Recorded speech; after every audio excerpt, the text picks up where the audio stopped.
The kick's power comes from the torque generated by the rotation of the hips. It's the same principle that cracks a whip. Turning the hips just a few degrees forces the foot to travel a much greater distance and creates a lot of speed as it does. The longer the leg and quicker the rotation, the faster the kick. And unlike karate, Muay Thai fighters are also taught to strike with the hard bone of the shin. A Muay Thai kick can generate roughly the same force as a baseball bat, enough to crack a rib or a leg. Basically, it works like a point of a knife. All the force is magnified by being concentrated in a small, hard area. Even if the elbow doesn't deliver a knockout, it will almost always leave a nasty cut and often end the fight. It's not the arms, but the legs that drive our fists.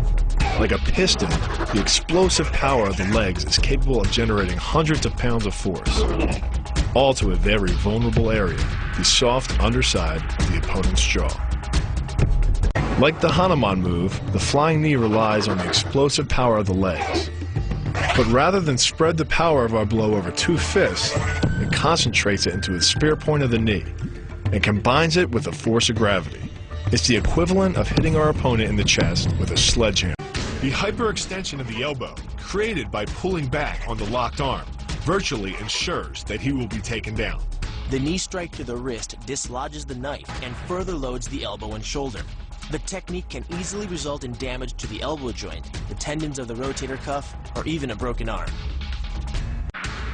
The key to this move is turning your opponent's lower arm into a lever.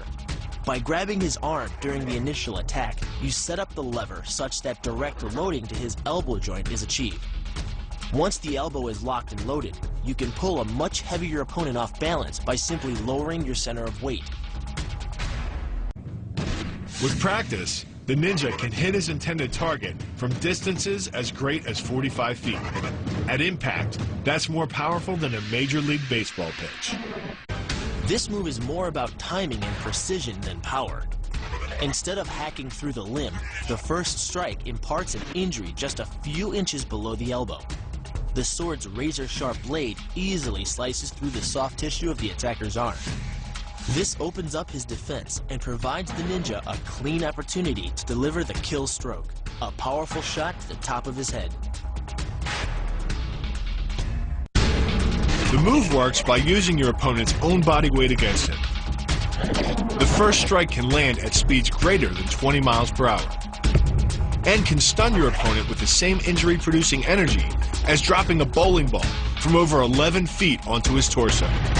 By using his arm as a lever in conjunction with the leg sweep, you drive your opponent to the ground. Once he is on the ground, you follow up with a devastating strike to his face. The secret to the move is wrist control. By rotating your opponent's wrist to the maximum extent of its range of motion, the bones of the wrist lock against the bones of the forearm and make it impossible to bring the strong muscles of the upper arm to bear. Then, you can pull your opponent off balance and into a potent knee strike. The combined force of the knee strike and your opponent's forward momentum can be as much as 2,000 pounds, enough to dent sheet metal. The effectiveness of the Pola Kai Mao lies not in raw power, but in speed.